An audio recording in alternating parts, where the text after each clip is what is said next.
কল্পিত ট্রফি নিয়ে উদযাপনের পর ভারত অধিনায়ক বললেন, এরকম উদযাপন তিনি কখনোই দেখেননি এবং কখনোই করেননি।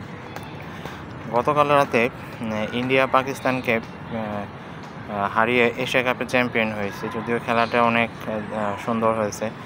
পাকিস্তান 147 রানের টার্গেট দিয়েছিল। ইন্ডিয়াও চাপে পড়ে গিয়েছিল। শেষ মুহূর্তে চাপে পড়ে তিলক ভার্মার 53 বলে 69 রানের সৌজন্যে ভারত পাকিস্তানকে হারিয়ে নবমবারের মতো এশিয়া কাপের চ্যাম্পিয়ন হলো। এবং এশিয়া কাপের চ্যাম্পিয়ন হওয়ার পর এই পুরস্কার বিতরণী অনুষ্ঠানে এক আজব ঘটনা ঘটে গেছে। সেটা হচ্ছে ভারতীয় প্লেয়াররা পাকিস্তানের কোনো কর্মকর্তা এবং এশিয়ার প্রধানের কাছ থেকে তারা কখনোই এই এশিয়া কাপের ট্রফি নেবে না। তারা বলেছে, কারণ ভারত পাকিস্তান কিছুদিন আগে যুদ্ধ হয়েছিল। এই যুদ্ধের কারণেই তারা দুই দেশের মধ্যে রাজনৈতিক প্রভাব এই খেলার মধ্যে পড়ে গেছে। এবং ভারত সরকারও বিসিসিআই সিদ্ধান্ত নিয়েছিল যে পাকিস্তানের প্লেয়ারদের সাথে তারা করমর্দন করবে না, তারা তাদের সাথে হাত মেলাবে না এবং তারা তাদের কাছ থেকে কোনো পুরস্কার গ্রহণ করবে না। যেহেতু পাকিস্তানের ক্রিকেট বোর্ড প্রধান এবং স্বরাষ্ট্রমন্ত্রী মহসিন নাকভি এশিয়ান ক্রিকেট কাউন্সিলের চেয়ারম্যান, কারণ এশিয়ান চ্যাম্পিয়নদের তার কাছ থেকে পুরস্কার নিতে হতো। কিন্তু ভারতীয়রা এবং ভারতীয় কর্মকর্তাদের কারণে তারা অস্বীকৃতি জানিয়েছে, তারা পাকিস্তানের কোনো কর্মকর্তার কাছ থেকে পুরস্কার গ্রহণ করবে না এবং তারা সেটা করে দেখিয়েছে। যে বিসিসিআই সচিব বলেছে যে তারা আগে থেকে সিদ্ধান্ত নিয়েছিল যে তারা পাকিস্তানের কোনো কর্মচারীর কাছ থেকে পাকিস্তানের কারোর কাছ থেকে তারা কখনো পুরস্কার গ্রহণ করবে না। ইভেন এই খেলা শেষে পুরস্কার বিতরণী মঞ্চ খুব তাড়াতাড়ি তৈরি করা হয়েছিল, কারণ সেখানে পুরস্কৃত করা হবে সবাইকে। কিন্তু ভারতীয় প্লেয়াররা তারা পাকিস্তানের কাছ থেকে কোনো পুরস্কার নিতে চায়নি এবং তারা শেষ পর্যন্ত পাকিস্তানের ক্রিকেট বোর্ড প্রধান মহসিন নাকভির কাছ থেকে তারা পুরস্কার নেয়নি। এই জন্য তারা কী করছে, কল্পিতভাবে ট্রফি উদযাপন করেছে, যেটা আজকে প্রথম আলো পত্রিকায় প্রকাশিত হয়েছে যে এরকম করেও খেলার জগতে উদযাপন হতে পারে।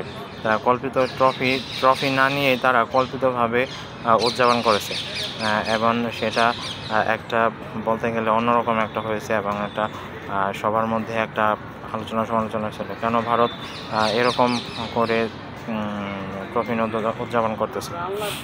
যদিও এটা নিয়ে অনেক সমালোচনা হচ্ছিল এবং খেলার মাঠে অনেক আলোচনা হচ্ছিল যে ভারতেরা কখনোই তারা পাকিস্তানের কাছ থেকে কোনো ট্রফি নেবে না এবং তারা শেষ পর্যন্ত নেয়ও নি। এবং খেলা শেষে ভারতীয় অধিনায়ক সূর্যকুমার যাদব বলেছে যে তারা এরকম কল্পিত ট্রফি নিয়ে কখনো উদযাপন করেনি এবং কোথাও এরকম দেখেনি। এবং এটা বলেছে পৃথিবীর ইতিহাসে কোথাও কোনো খেলার মধ্যে এভাবে ট্রফি ছাড়া উদযাপন করা হয়েছে কিনা তার জানা নেই এবং এটা আসলে মনে হয় জানা নেই, কারণ ভারত পাকিস্তানের মধ্যে এই রাজনৈতিক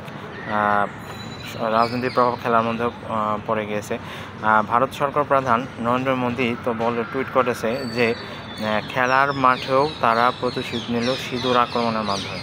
পক্ষান্তরে পাকিস্তানের ক্রিকেট বোর্ড প্রধান এবং পাকিস্তানের স্বরাষ্ট্রমন্ত্রী মহসিন নাকভি বলেছে যে মানুষ আসলে সবই জানে যে মানুষ খেলার মাধ্যমে পরাজয়ের মাধ্যমে তারা কখনো তাদের হার ঢাকতে পারবে না এবং দুজনের রেষারেষিতেই বোঝা যায় তাদের রাজনীতির প্রভাব ক্রিকেটের মধ্যে কতটা বিরূপ প্রভাব পড়েছে। এবং এক দেশ আরেক দেশের সাথে তারা কথা বলে না, ক্রিকেট খেলার মধ্যেও তারা হ্যান্ডশেক করে না এবং টসের সময় তারা কোনো দুই দেশের প্লেয়ার তারা হ্যান্ডশেক করে নেয়। এটা আসলে খুবই খারাপ জিনিস, এটা আসলে এরকম হওয়া কোনোভাবেই উচিত নয়। কিন্তু ভারত সরকার তারা তাদের ডিসিশন নিয়েছে বা সিদ্ধান্ত নিয়েছে তারা এরকম করবে।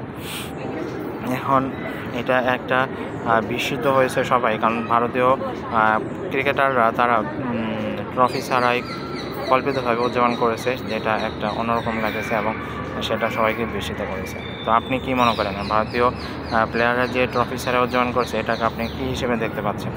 আপনারা সেটা আমাদের জানিয়ে দিতে পারেন। ধন্যবাদ সবাইকে, ভালো থাকবেন।